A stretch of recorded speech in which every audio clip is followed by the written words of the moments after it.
निखिल जयंती के शुभ अवसर पर प्रिय साधकों, आज मैं पहली बार आपसे निखिल कुंज जोधपुर से संवाद कर रहा हूँ। सबसे पहले आपको हार्दिक बधाई, बहुत बहुत बधाई गुरु जन्म दिवस की, गुरु अवतरण दिवस की। और आप सब आज मेरे साथ जोर से बोलेंगे हैप्पी बर्थडे गुरु जी। आप सबकी वाणी, आप सबका अपने अपने स्थानों पर हजारों हजारों साधकों शिष्यों का एक साथ गुरु जय जयकार बोलने से ही मन में प्रसन्नता का संचार हो जाता है। आप खुद अपने मन का अवलोकन करो,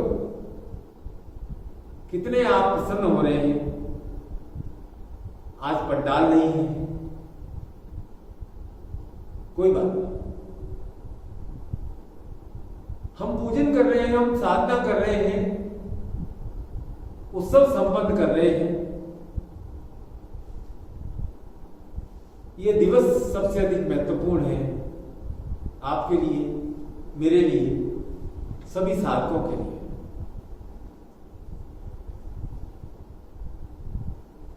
हैप्पी बर्थडे गुरु जी बोला ना, आपने भी बोला, मैंने भी बोला। क्यों बोला है? क्योंकि उपनिषद में एक श्लोक आया और उस श्लोक को मैं कई बार बोलता हूं।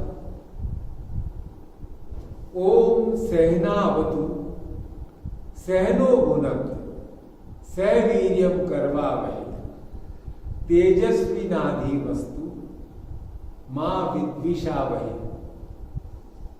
हम गुरु और शिष्य एक दूसरे को तेज प्रदान करते रहे।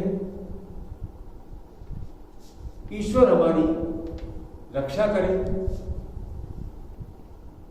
और हमारे जीवन में किसी भी प्रकार का द्वेष न आए और हमारी शक्ति का संवर्धन होता रहे। तो आप जब भी हैप्पी बर्थडे बोलते हो, जयकार बोलते हो, तो मैं भी जयकारा बोलता हूं। क्योंकि जब गुरु और शिष्य का मिलन होता है तो अमृत प्रवाह होता है। गुरु के आशीर्वाद से, शिष्य के जय जयकार से जो अनुभूति उत्पन्न होती है वो एक विशुद्ध प्रेम की अनुभूति है। क्योंकि गुरु और शिष्य का ये जो मिलन है, यह आत्मा और शरीर का मिलन है।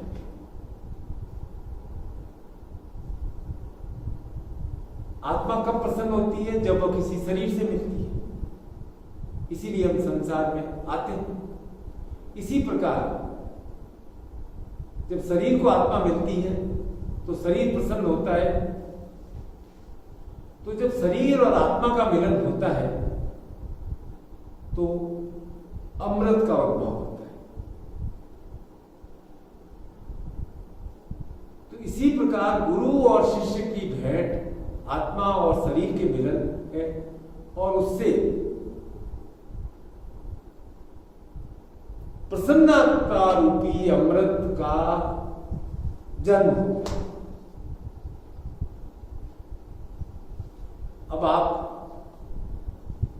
कहेंगे गुरुजी प्रसन्नता की क्या बात कर रहे हो, अभी तो हम बहुत परेशान हैं,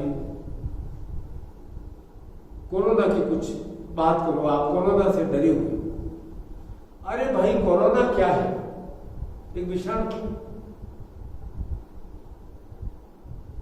और उस विषाणु की समाप्ति अमृत बिंदु से संभव है।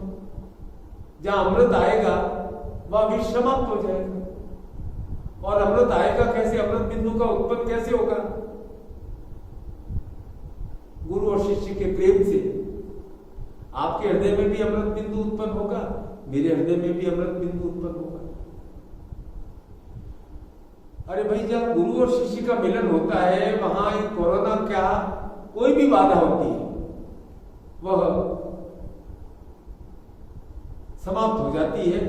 ये बात आपको भी मालूम है, मुझे भी मालूम है, लेकिन पता नहीं अभी आप क्यों प्रसन्नता की जगह कुछ और दूसरा सोच रहे हैं। मैं तो अपनी ओर से आपको आज पूरे मनोयोग से, मन के भाव से ये कह रहा हूं, प्रसन्न भव। मेरे सभी शिष्य प्रसन्न हो, शिष्य प्रसन्न रहे, उनकी मनोकामनाएं पूर्ण हो। मनोकामना के संबंध में मैं याज्ञवल्क्य के एक श्लोक का कई बार कहता हूं कि मैत्रेयी ने पूछा कि मनुष्य के जीवन का क्या लक्ष्य है, किस लिए कार्य करता है।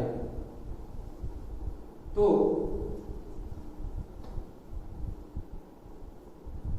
याज्ञवल्क्य ने कहा कि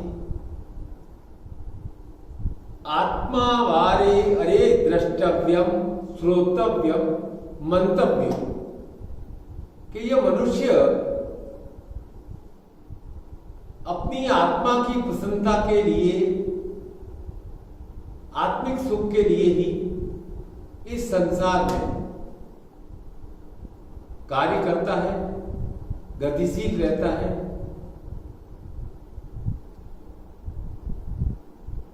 पहले मैंने आत्मा और शरीर का बताया कि जहां आत्मा और शरीर का मिलन होता है वहां अमृत छलकता है, अमृत रहता है।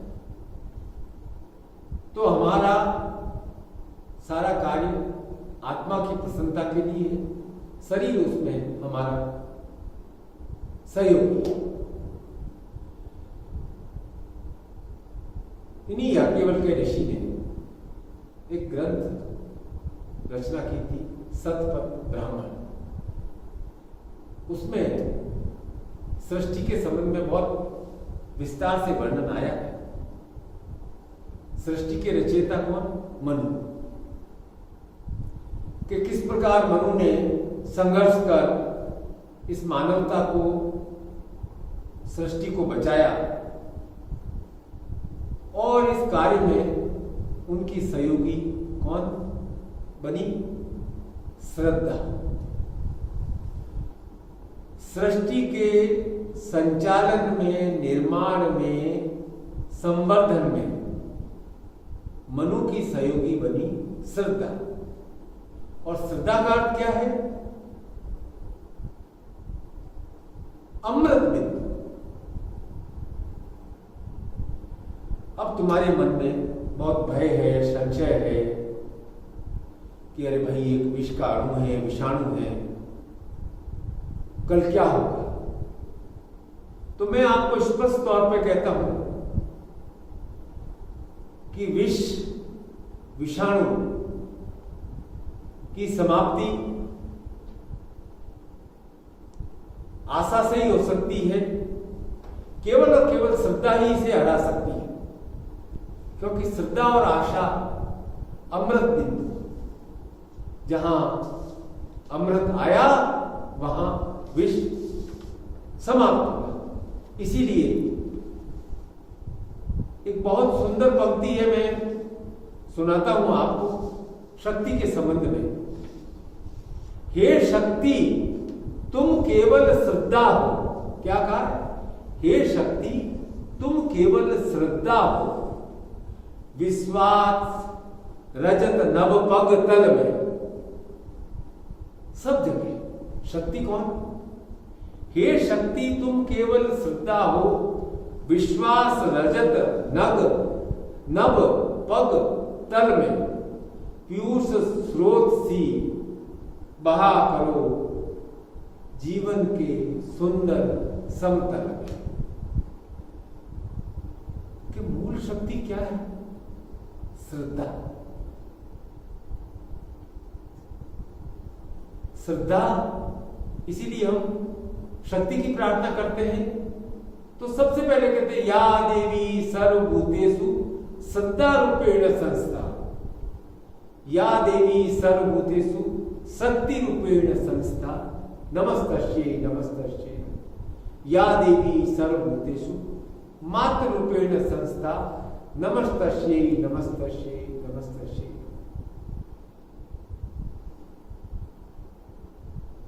मनु की बनाई गई, ब्रह्मा की बनाई गई इस सृष्टि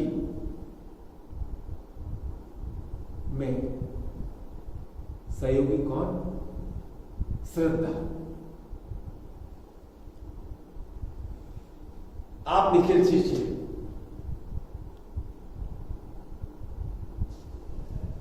आपको मैं आज याद दिलाना चाहता हूं कि अभी 2-1 वर्ष पहले मैंने आपके लिए कविता लिखी थी। आपने मेरे साथ वह दोहराई भी थी। पुनः याद दिला देता हूं, उसकी पहली 2 लाइनें क्या थी? एक हाथ में प्रलय, दूसरे हाथ में सृजन लिए चलते हैं। हम निखिल शिष्य हैं, बाधाओं का शमन किए चलते हैं। हम निखिल शिष्य हैं, बाधाओं का शमन किए चलते हैं। प्रलय का क्या अर्थ है? प्रलय और सृजन साथ साथ चलते हैं। ऐसा नहीं होता है कि आज प्रलय हो गया, कल से सृजन शुरू होगा। प्रलय का अर्थ है पुराना टूटना और नवीन की उत्पत्ति होते रहना। संक्रमण काल भी कह सकते हैं। अभी गंगा यमुना नदियां हमारी साफ हो रही है, प्रदूषण समाप्त हो रहा है। जो पुरातन था, टूटा फूटा है, एक तरह से कहा जाए, प्रकृति अपने आप को स्वच्छ कर रही है।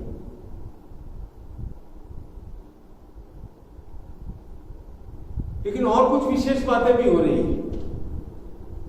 आज हमें मालूम पड़ रहा है कि हमारे जीवन में परिवार की क्या अहमियत है, घर के कामकाज की क्या अहमियत है। हम क्या है, मशीनों के साथ रहते रहते मशीन बन गए। सुबह से एक भाग दौड़ भाग दौड़ भाग दौड़, न कोई शुद्ध भोजन, न कोई दिनचर्या, न ईश्वर का ध्यान। अब तो घर घर में पूजन हो रहे हैं, ईश्वर का नाम गूंज रहा है, सब लोग पूजा आरती ध्यान कर रहे हैं। मैं भयभीत लोगों को देखता हूं तो मुझे बड़ा आश्चर्य होता है कि ये तो ईश्वरीय शक्ति को कभी मानते नहीं थे, आज क्या हो गया?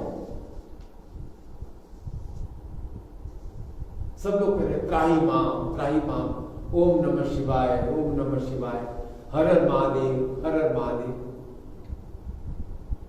वैसे मुझे ऐसा लगता है कि मनुष्य ने ऐसा समझ लिया था कि उसकी सत्ता विराट है। एक छोटे से भय ने मनुष्य को यह एहसास दिला दिया है कि ये मानव तुम्हारी सत्ता बड़ी नहीं है, ये ईश्वरीय सत्ता है जो इस संसार को चला रही है। आप समझदार हैं, योग्य हैं, नया रचा जा रहा है। अरे भाई, भावों का उदय होना है, ये भावों का उदय होना ही सृष्टि में एक बहुत बड़ी घटना है कि हमें सबको एहसास हो रहा है कि ईश्वरीय शक्ति कितनी महान है। एक छोटे से भय ने, डर ने स्थिति उत्पन्न कर दी कि हाँ, मुझसे कोई महान और है। आज हमें बहुत सीखने को मिल रहा है। धन को इतनी अहमियत देते थे, अब मालूम पड़ा है कि नहीं, धन से बड़ा परिवार है। आज ये सीख मिल रही है कि सबसे बड़ा धन स्वास्थ्य है। आज ये सीख मिल रही है कि केवल शरीर का स्वास्थ्य नहीं, मानसिक स्वास्थ्य भी आवश्यक है। आज ये सीख मिल रही है कि सबसे बड़ा बल आत्मबल है। और यह भी समझ में आ गया है कि शरीर की छोटी मोटी व्याधियां तो स्वाध्याय से, सात्विक भोजन से अपने आप दूर हो जाती है। हम पहले छोटी सी तकलीफ होती थी, एकदम डॉक्टर के पास भागते थे। अब हमारा ये शरीर अपने आप छोटी मोटी बीमारियों को तो स्वस्थ कर रहा है, क्योंकि आप अपने अंदर आत्मबल प्रदान कर रहे हैं कि नहीं, छोटी मोटी व्याधि अपने आप ठीक हो जाएगी। आपकी दिनचर्या संयत हो गई है, आप तो साधक हो। और उससे भी बढ़कर मैं कहता हूं कि आप गुरु से मिलते हो, गुरु से जुड़े हो, आप अमृत पुत्र हो। और अमृत पुत्र के शरीर में तो विषाणु प्रवेश कर ही नहीं सकता।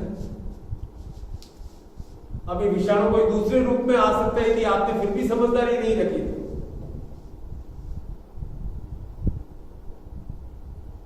समझदार होना हर समय आवश्यक है। इसलिए जो भी सरकार के नियम बनाए हैं, हमारे लिए बनाए हैं, क्या करना है, किस तरह से करना है, उनका पालन करेंगे और अपना निरंतर स्वाध्याय ध्यान भी करते रहेंगे तो विषाणु नहीं आएगा।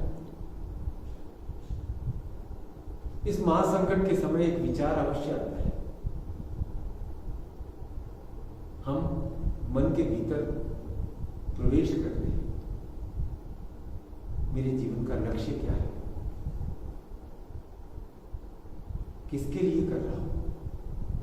चिंता भी आती है कि मेरे शरीर को कुछ हो गया तो क्या होगा।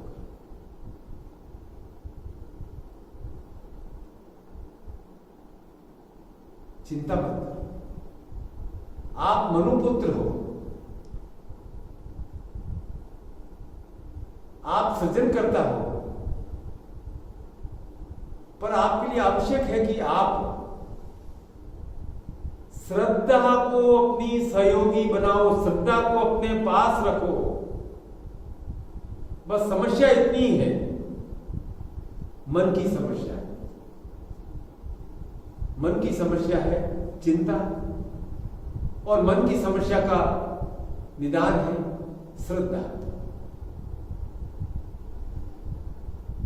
मन की कमजोरी है चिंता, और मन की शक्ति है श्रद्धा और आशा। अब सब मन में ही रह रहे हैं। चिंता प्रलय का सूचक है, और श्रद्धा और आशा सृजन की सूचक। तो करना क्या है, चिंता को हटाना और आशा और श्रद्धा को अपने मन में विकसित करना। जितना इनसे बढ़ाएंगे आशा और श्रद्धा को, ये बढ़ेंगे, क्योंकि अमृत है। जितना विष को हटाएंगे, चिंता रूपी विष को हटाएंगे, हट जाएगा, पूरी तरह से हट जाएगा। तुम ये मत सोचो कि कल क्या होगा, अच्छा होगा। चिंता रूपी विषाणु को आने ही मत दो, क्योंकि मनुष्य की स्वाभाविक प्रवृत्तियां हैं। 4 प्रवृत्तियां हैं। पहली प्रवृत्ति है भूख, दूसरी प्रवृत्ति है प्यास, तीसरी प्रवृत्ति है निद्रा, और चौथी प्रवृत्ति है आशा। तो इस आशा के संबंध में मैं आपको एक बात कहता हूँ, चारों के बारे में समझाता हूँ कि कथा के रूप में मैंने पढ़ा है, बहुत अच्छी लगी मुझे, इसलिए आपके साथ शेयर कर रहा हूँ कि एक बार चारों में झगड़ा हो गया कि कौन बड़ा है, भूख बड़ी है, प्यास बड़ी है, नींद बड़ी है या आशा बड़ी है। तो प्रतीक रूप में समझाया कि राजा के पास गए और सबने कहा कि हम बड़े हैं, हम बड़े, हम बड़े। भूख ने कहा देखो इस संसार में मैं भोजन के रूप में विद्यमान रहती हूँ, भूख के लिए लोग इतने पकवान बनाते हैं, भोजन बनाते हैं, और भोजन से संसार चलता है। मेरे कारण घर में लोगों के चूल्हे जलते हैं, अन्न परोसा जाता है, और मेरी इच्छा है तो खाओ, नहीं तो नहीं खाओ। राजा ने कहा भाई सब चूल्हे वूल्हे बंद करा, न पकवान बनेंगे, न भोजन बनेंगे, न चूल्हे जलेंगे, न थाल सजेंगे, देखता हूं भूख का क्या होता है।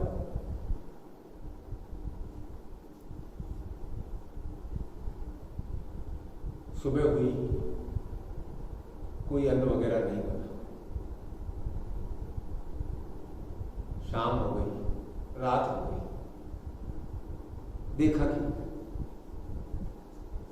भूख एक जगह कोने में बासी अन्न खा रही थी। भूख ने भी मान लिया कि मैं बड़ी नहीं।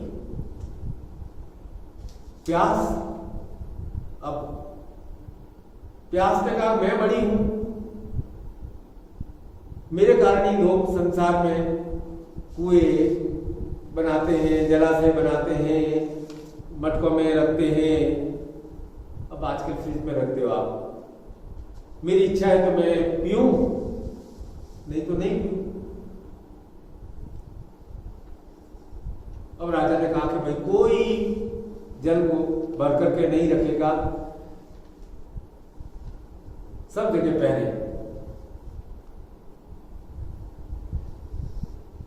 अब प्यास को प्यास लगी, सुबह हो गया, शाम हो गई, रात हो गई, प्यास को प्यास लगी, तो देखा कि प्यास एक जगह छुपकर घड़े में से पानी पी रही, प्यास आ गई। नींद ने कहा मैं बड़ी हूं, मेरे कारण से लोग विश्राम लेते हैं, मेरे लिए लोग घर बनाते हैं, पलंग बिछाते हैं, मैं सोती हूं तो लोग सोते हैं, मेरी इच्छा है नहीं सो तो नहीं सो।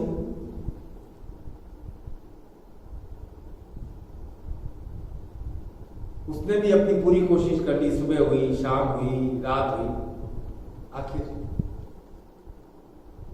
नींद को भी नींद आ गई, थक हार करके उबड़ खाबड़ जगह में नींद भी सो गई।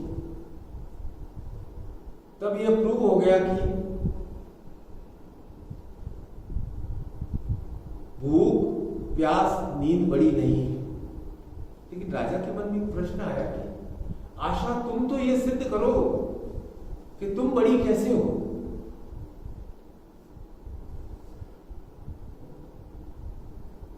बोला कि मैं सारे काम धंधे सब बंद करा देता हूं, कोई धंधा नहीं, मेहनत नहीं, मजदूरी नहीं। अब मेहनत मजदूरी नहीं, काम नहीं, किसी को काम ही नहीं, कर्म ही नहीं करना है, तो ये आशा कहां जाएगी। सब जगह अंधकार, टोटल लॉकडाउन।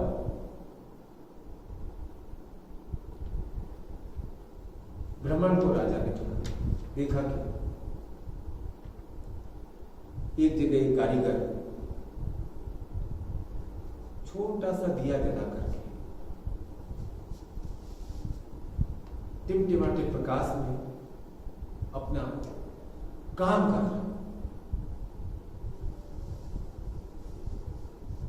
वह कर्म कर रहा है आशा जाकर टिक गई। आशा कहां जाकर टिक गई? जहां कर्म हो रहा। जो निराश हताश होकर के बैठ गए थे, वहां आशा नहीं टिकती। आशा वहीं टिकती है जहां कर्म।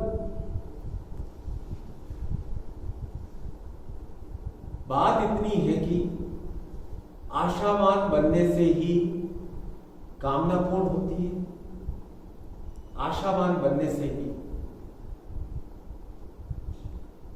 सिद्धि प्राप्त होती है, आशावान बनने से ही जीवन के अमृत का उद्भव होता है। और गुरु और शिष्य का मिलन आशा को संचारित करता है।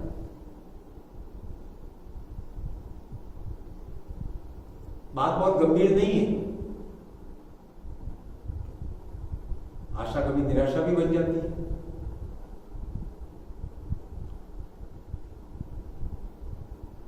तो आशा को निरंतर और निरंतर बलवान कैसे रखें? आशा को निरंतर और निरंतर बलवान रखने का एक ही उपाय है। और हमारे शास्त्र, वेद, पुराण, गीता सब स्पष्ट रूप से समझा चुके, कह चुके कि श्रद्धावान लभ्यते ज्ञानम, कि ज्ञान किसे होगा? जो श्रद्धा को रखे। श्रद्धावान हमेशा लाभ की स्थिति में रहता है, उसे ही जीवन में आनंद प्राप्त होता है। चिंता से नहीं, बहुत भागदौड़ करने से नहीं, मानसिक तनाव से नहीं, श्रद्धा से ज्ञान प्राप्त होता है। और ज्ञान का अर्थ क्या है? गुरु। इसीलिए आप जो प्रार्थना में कहते हो ना, गुरु ब्रह्मा गुरु विष्णु गुरुदेवो महेश्वर गुरु साक्षात पर ब्रह्म तस्मै श्री गुरुवे नमः, लेकिन उसके साथ एक और लाइन भी होती है, अज्ञानातिमिरान्धस्य ज्ञानांजन शलाकया येन चक्षुरुन्मिलितं तस्मै श्री गुरुवे नमः। तो अज्ञान क्या है? मन का अविश्वास। और इस अविश्वास के कारण ही मन में संशय होता है, अविश्वास के कारण ही भय आता है। और अविश्वास और भय रहेगा तो मन में उथल पुथल रहती है। मन में उथल पुथल रहेगी तो कार्य सिद्धि नहीं होगी। तो अज्ञान का नाश, अज्ञान का समन केवल और केवल श्रद्धा के द्वारा ही संभव है। क्योंकि श्रद्धा कौन है? अमृत बिंदु। इसलिए मैं कहता हूं ना, अज्ञानातिमिरं से ज्ञानांजन चला गया। अरे भाई, छोड़ दो सब भार गुरु पर, पूरी श्रद्धा के साथ। आप ही तो कहते हो, शिव स्वयं कहते हैं, स शिव स गुरु स शिव। आप एक काम करो, अपनी श्रद्धा को अंकुरित होने दो।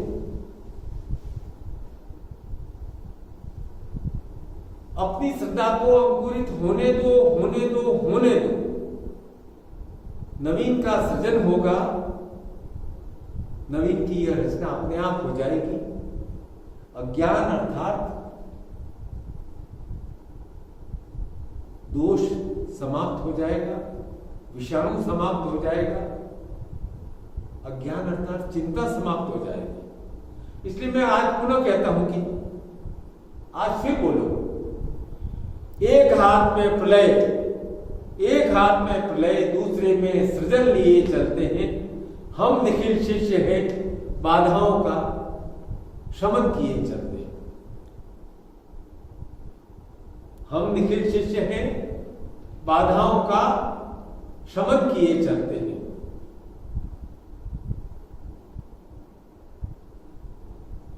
प्रलय की स्थिति नहीं है, इतनी चिंता करने की आवश्यकता भी नहीं है। जब मैं कहता हूं प्रसन्न भव, आज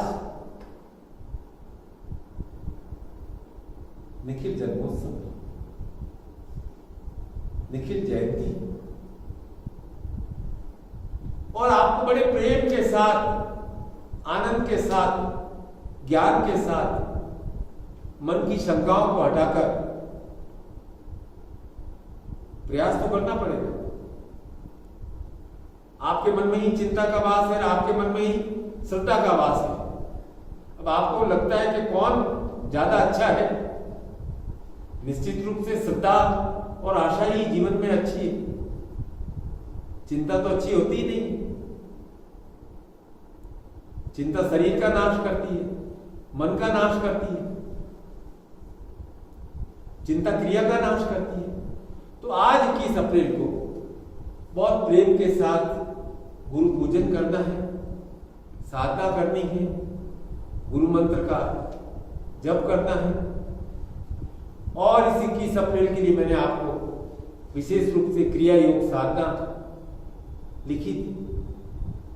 उस क्रिया योग साधना को करना है। क्रिया योग का अर्थ है कि शरीर के चक्रों का जागरण, कि हमारी शक्ति कहीं संकुचित हो जाती है, कहीं ठहर जाती है, जबकि शक्ति स्वाभाविक रूप से ऊपर उठनी चाहिए, जिससे कि वह हमारे बुद्धि में भी जाए, हमारे हृदय में भी आए, हमारे कंठ में भी आए और हम चैतन्य हों। हम चैतन्य होंगे तो सब प्रकार की बाधाओं का शमन कर सकते हैं। चैतन्य होना अर्थात चिंता को समाप्त करना है। चिंता ले जाती है चिता की ओर, चिंतन ले जाता है जीवन की ओर, जीवंतता की ओर। तो आज हमें हमारे उस शरीर के चक्रों को, शक्ति को और विशेष रूप से जागृत करना है। शांत भाव से, त्राईमाम करते हुए नहीं करना है। अरे मेरी रक्षा करो, अरे मेरी रक्षा करो। गुरु तुम्हारे जीवन में है तो भाग ले रहे। रक्षा के साथ साथ आपका पालन भी होगा, संवर्धन भी होगा, सब कुछ होगा, क्योंकि आपके साथ में गुरु का आशीर्वाद है। गुरु और शिष्य का मिलन है अमृत बिंदु। अमृत का उद्भव जब गुरु और शिष्य का मिलन होता है, जैसे आत्मा और शरीर का मिलन होता है, उसी प्रकार गुरु और शिष्य का मिलन। आज अब आप जब सुन रहे हैं तब भी आपका और मेरा मिलन हो रहा है, वाणी के द्वारा, वाक के द्वारा। आप अपनी श्रवण इंद्रियों से सुन रहे हैं, तो वाक शक्ति और श्रवण शक्ति का यह मिलन, यह मिलन बार बार क्या 1000 बार नित्य प्रति आवश्यक है। आज आप और प्रेम के साथ पूजन करना, घर को जैसे भी सजा सको सजाना, पंचोपचार, षोडशाचार पूजन करना, अपने को भी तिलक लगाना, गुरु को भी तिलक लगाना, अक्षत चढ़ाना, प्रसाद चढ़ाना, स्वयं और प्रेम के साथ वह चढ़ाया हुआ प्रसाद नैवेद्य को ग्रहण करना। और यदि हो सके तो आज अपना एक चित्र मुझे भेज देना, मैं देखूंगा। मेरा आशीर्वाद हर क्षण आपके साथ है। कभी भी आप अपने आप को अकेला मत समझना। सद्गुरुदेव निखिल की असीम कृपा हमारे ऊपर निरंतर और निरंतर बरसती रहे। आज इस अवतरण दिवस पर हम नमन करते हैं। हे सद्गुरुदेव, आपकी ये कृपा हमारे जीवन में निरंतर और निरंतर बरसती रहे। और मैं आपको आशीर्वाद प्रदान कर रहा हूं। मंत्रार्था सफला संतु मनोरथा, शत्रुनाम बुद्धिनाशे मित्राणामस्य विघ्ना विनाशमाय नाशमाय सत् प्रयत्ना सफला संतु मनोरथा। आप सभी प्रसन्न हो, आप सभी श्रेष्ठ आयु प्राप्त करें, आप स्वस्थ हो, आपकी मनोकामनाएं पूर्ण हो। आज निखिल जयंती के अवसर पर, निखिल अवतरण दिवस पर आप सभी को मेरा नमन है, आशीर्वाद।